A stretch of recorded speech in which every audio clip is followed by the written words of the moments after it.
خدا کی قسم تمہاری ہر دعا قبول ہوگی۔ حضور صلی اللہ علیہ وآلہ وسلم نے فرمایا، یہ الفاظ پڑھ کر دعا مانگو، آپ کی ہر دعا قبول ہوگی۔ بسم اللہ الرحمن الرحیم۔ ناظرین، دعا عاجزی، انکساری اور بے چارگی کے اظہار کو کہتے ہیں۔ عبادت کی اصل روح اللہ تعالیٰ کے سامنے اس کی قدرت و اطاعت اور اپنی کم مائگی اور ذلت کا اظہار کرنا ہے۔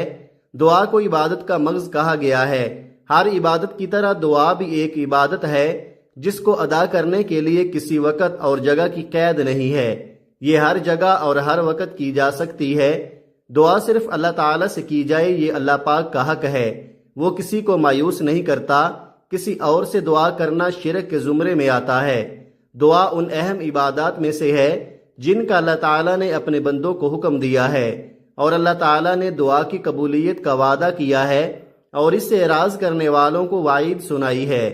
تمہارے رب نے کہا، مجھے پکارو، میں تمہاری پکار کو قبول کروں گا۔ اللہ تعالیٰ کے ارشاد کا مفہوم ہے، تمہارے رب نے کہا، تم مجھ سے دعا کرو، میں تمہاری دعا قبول کروں گا۔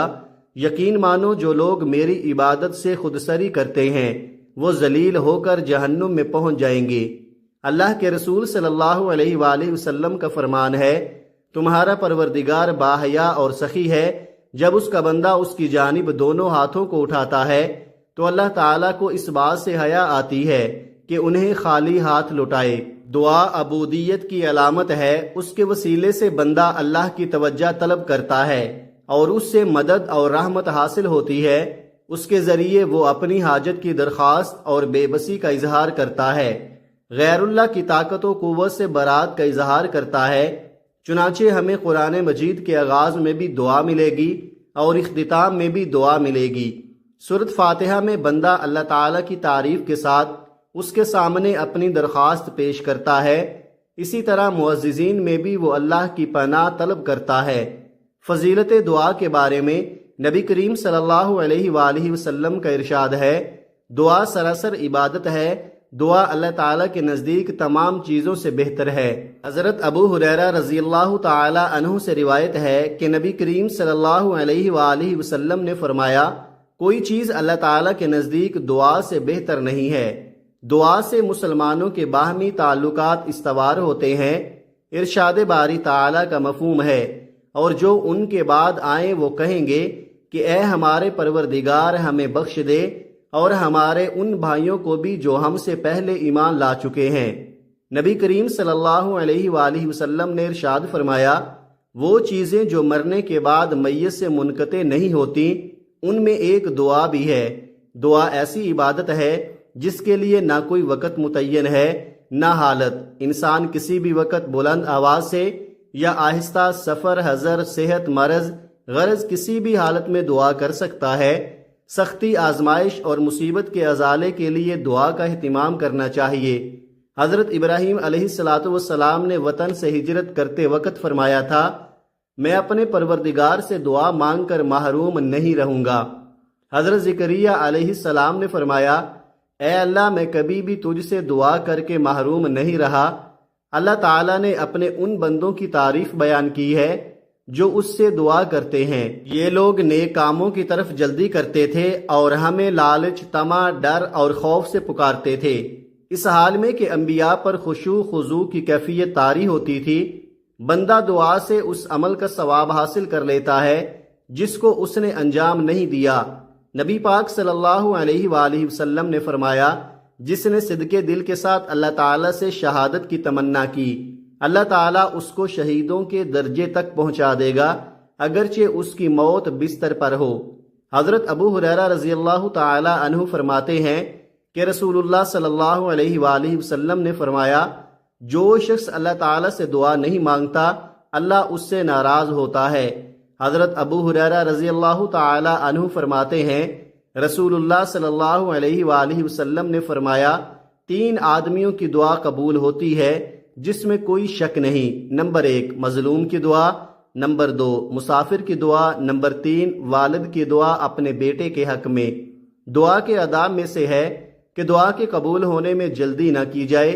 حدیث شریف کا مفہوم ہے کہ اللہ تعالیٰ 3 آدمیوں کی دعا کو قبول نہیں فرماتا، ایک وہ جو گناہ کی دعا مانگے، دوسرا وہ جو ایسی بات چاہے کہ اس میں قطع رحمی ہو، اور تیسرا وہ جو دعا کی قبولیت میں جلدی کرے کہ میں نے دعا مانگی تھی اب تک قبول نہیں ہوئی۔ دعا کی قبولیت کی شرائط میں سے چند شرائط یہ ہیں کہ دعا کرنے والا خدا کی قائم کردہ حدود سے تجاوز اور گناہ کبیرہ پر اصرار کرنے والا نہ ہو۔ اللہ تعالیٰ گناہ کبیرہ پر اصرار کرنے والے کی دعا قبول نہیں کرتا۔ دعا کرتے وقت داعی کو اس بات پر کامل یقین ہو کہ اللہ کے سوا کوئی قادر نہیں، اور صدق دل، حضور قلب اور خشوع خضوع کے ساتھ دعا کی جائے۔ دل غافل اور لاپرواہ ہو اور زبان پر دعا کے کلمات ہوں تو یہ دعا قبول نہیں ہوتی۔ نبی کریم صلی اللہ علیہ وآلہ وسلم کا فرمان ہے کہ اللہ تعالیٰ غافل اور بے توجہ دل کی دعا قبول نہیں فرماتے۔ دعا کرنے والے کے لیے یہ بھی ضروری ہے کہ حرام کھانے پینے سے بچتا ہو اور دعا کے بارے میں عجلت اور بے صبری نہ کرتا ہو۔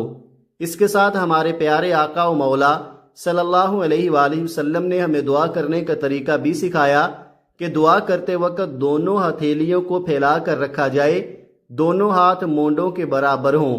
پہلے اللہ پاک کی حمد و ثنا بیان کی جائے اور آپ صلی اللہ علیہ وآلہ وسلم کی ذات مبارکہ پر درود بھیجا جائے، پھر دعا کی جائے۔ دعا کرتے وقت آواز پست اور آہستہ ہو، کیونکہ خود اللہ تعالیٰ نے دعا کے آداب بتاتے ہوئے ارشاد فرمایا ہے، تم اپنے اللہ کو گریہ و زاری کے ساتھ اور چپکے پکارو۔ تو ناظرین، ہمارا آج کا وظیفہ بھی دعاؤں کی قبولیت کے حوالے سے ہے۔ جو یہ وظیفہ کر لیتا ہے اللہ تعالیٰ اس کی تمام دعائیں قبول کرتا ہے، اس کی تمام تنگدستیاں، اس کی تمام پریشانیاں دور کر دیتا ہے، اس کے لیے آسانیاں پیدا کر دیتا ہے، اس کی اولاد کی قسمت چمکا دیتا ہے، اس کی قسمت کے بند تالے کھول دیتا ہے، اس کے گھر میں رزق دولت کی فراوانی ہو جاتی ہے، وہ بہت خوشحال زندگی گزارنے لگتا ہے، اس کی تمام مصیبتیں رکاوٹیں دور ہو جاتی ہیں۔ تو آئیے ناظرین چلتے ہیں آج کے وظیفے کی جانب، لیکن اس سے پہلے اگر آپ اس چینل پر نئے ہیں اور آپ نے ابھی تک اس چینل کو سبسکرائب نہیں کیا تو خدارا اس چینل کو ابھی سبسکرائب کر لیں، کیونکہ ایسے بہت سے وظائف، بہت سے اعمال آپ کے حوالے ڈیلی بیسز پر کرتا رہوں گا۔ اب عمل کیا ہے؟ کسی بھی وقت، کسی بھی نماز کے بعد جب آپ کو وقت مل جائے، باوضو ہو کر آپ نے حضور پاک صلی اللہ علیہ وآلہ وسلم کی ذات مبارکہ پر درود پاک پڑھنا ہے۔ درود پاک آپ کوئی سا بھی پڑھ سکتے ہیں، آپ صلی اللہ علیہ وآلہ وسلم پڑھ لیں یا صلی اللہ علی محمد پڑھ لیں، لیکن بہتر ہے کہ آپ درود ابراہیمی پڑھیں، کیونکہ اس کی فضیلت بہت زیادہ ہے۔ ثواب کے لیے ایک مرتبہ میرے ساتھ بھی پڑھ لیں، اللہم صلی علی محمد وعلی آل محمد کما صلیت علی ابراہیم وعلی آل ابراہیم انک حمید مجید، اللہم بارک علی محمد وعلی آل محمد کما بارکت علی ابراہیم وعلی آل ابراہیم انک حمید مجید۔ درود پاک پڑھنے کے بعد اب آپ نے اپنی آنکھوں کو بند کرنا ہے اور اپنے مقصد کی نیت کرنی ہے۔ ہر انسان کا مقصد الگ ہے، ہر انسان کی حاجت الگ ہے، ہر انسان کی خواہش الگ ہے۔ آج جس کو جو چاہیے، جتنا چاہیے، جیسا چاہیے، اپنے تمام مقاصد کی نیت کیجئے گا۔ آپ کرائے کے مکان میں رہتے ہیں، آپ اپنا ذاتی گھر خریدنا چاہتے ہیں، گھر مانگ لیں، گاڑی چاہتے ہیں، گاڑی مانگ لیں، من پسند نوکری کے لیے، شادی کے لیے، قرض سے نجات کے لیے پڑھ لو، میاں بیوی میں محبت کی کمی ہے، تڑپنے والی محبت چاہتے ہیں، اس کی نیت کر لیں۔ آپ کی اولاد نافرمان ہے، آپ کا کہا نہیں مانتی، اس کی نیت کر لیں کہ میری اولاد میرے تابع ہو جائے۔ الغرض جو بھی آپ کا مقصد ہے، اپنے مقصد کی نیت کرتے ساتھ ہی فوری طور پر آپ نے ایک بار اعوذ باللہ من الشیطان الرجیم بسم اللہ الرحمن الرحیم پڑھ کر وظیفے کا آغاز کرنا ہے، اور سب سے پہلے نمبر پر آپ نے سورہ کوثر پڑھنی ہے۔ سورہ کوثر کی تلاوت سماعت فرما لیں۔ بسم اللہ الرحمن الرحیم انا اعطیناک الکوثر فصل لربک وانحر انا شانئک هو الابتر۔ سورہ کوثر آپ نے 10 بار پڑھنی ہے۔ پھر دوسرے نمبر پر آپ نے جو وظیفہ پڑھنا ہے وہ وظیفہ یا اللہ یا رحمان یا رحیم کا وظیفہ ہے۔ یہ وظیفہ آپ نے کیسے پڑھنا ہے اور کتنی بار پڑھنا ہے، توجہ کیجئے گا۔ یا اللہ یا رحمان یا رحیم 1 بار ہو گیا، یا اللہ یا رحمان یا رحیم 2 بار ہو گیا، یا اللہ یا رحمان یا رحیم 3 بار ہو گیا، اس طرح سے آپ یا اللہ یا رحمان یا رحیم کو ہاتھ کی انگلیوں پر پڑھ لیں یا تسبیح کے دانوں پر پڑھ لیں۔ آپ نے صرف 11 بار پڑھنا ہے۔ اب اس کے بعد تیسرے اور آخری نمبر پر جو وظیفہ آپ نے پڑھنا ہے وہ وظیفہ قرآنی آیت کا وظیفہ ہے، اور یہ ایک قرآنی دعا بھی ہے جسے ہم نماز کے اندر بھی پڑھتے ہیں۔ وہ قرآنی دعا یہ ہے: رب جعلنی مقیم الصلاۃ ومن ذریتی ربنا وتقبل دعا ربنا اغفر لی ولوالدی وللمؤمنین یوم یقوم الحساب۔ اس قرآنی دعا کو آپ ہاتھ کی انگلیوں پر پڑھ لیں، آپ تسبیح کے دانوں پر پڑھ لیں۔ آپ نے صرف 100 بار پڑھنی ہے، یعنی کہ ایک مکمل تسبیح آپ نے اس آیت مبارکہ کی پڑھنی ہے۔ یہ تسبیح پڑھ کر آپ نے آخر میں اتنا ہی درود پاک پڑھنا ہے جتنا وظیفہ شروع کرنے سے پہلے پڑھا تھا۔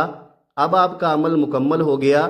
یہ وظیفہ پڑھ کر آپ جو بھی دعا مانگو گے اللہ کے فضل و کرم سے آپ کی ہر دعا قبول ہوگی۔ ویسے تو یہ آیت کریمہ ایک جامع دعا ہے، لیکن اس کے بعد اگر آپ اپنی دنیاوی خواہشات کے لیے اللہ تعالی سے دعا مانگنا چاہیں تو بھی آپ دعا مانگ سکتے ہیں۔ دعا ہے کہ اللہ پاک ہمیں صحیح معنوں میں پکا اور سچا مسلمان بنائے۔ آج ہم مسلمانوں کو دعا کی اہمیت و فضیلت معلوم ہی نہیں۔ اللہ ہمیں اس کی اہمیت کو جاننے کی توفیق دے اور ہم اپنے رب سے بار بار اور خوب مانگنے والے بن جائیں۔ اللہ کے خزانوں میں کوئی کمی نہیں، وہ ہمیں اپنے خزانوں سے لینے والا بنا دے، آمین۔ اور اللہ تعالی ہماری تمام پریشانیاں اور مصیبتیں دور فرمائے، آمین یا رب العالمین۔ دعا ہے کہ اللہ تعالی میرا سنانا اور آپ کا سننا اپنی پاک اور بلند بارگاہ الہی میں قبول و منظور فرمائے، آمین۔ ناظرین، گزارش ہے کہ اللہ تعالیٰ کے 99 ناموں میں سے کوئی ایک نام لکھ کر کمنٹ میں ضرور شیئر کرے۔ اللہ تعالیٰ ہم سب کا حامی و ناصر ہو، آمین۔ اپنا بہت سارا خیال رکھیے گا، ہمیشہ ہنستے رہیں، مسکراتے رہیں، اور مجھے بھی اپنی نیک دعاؤں اور نیک تمناؤں میں لازمی یاد رکھیے گا۔ ملتے ہیں کسی اگلی ویڈیو میں ایک نئے وظیفے کے ساتھ، تب تک کے لیے اللہ حافظ۔ السلام علیکم ورحمۃ اللہ وبرکاتہ۔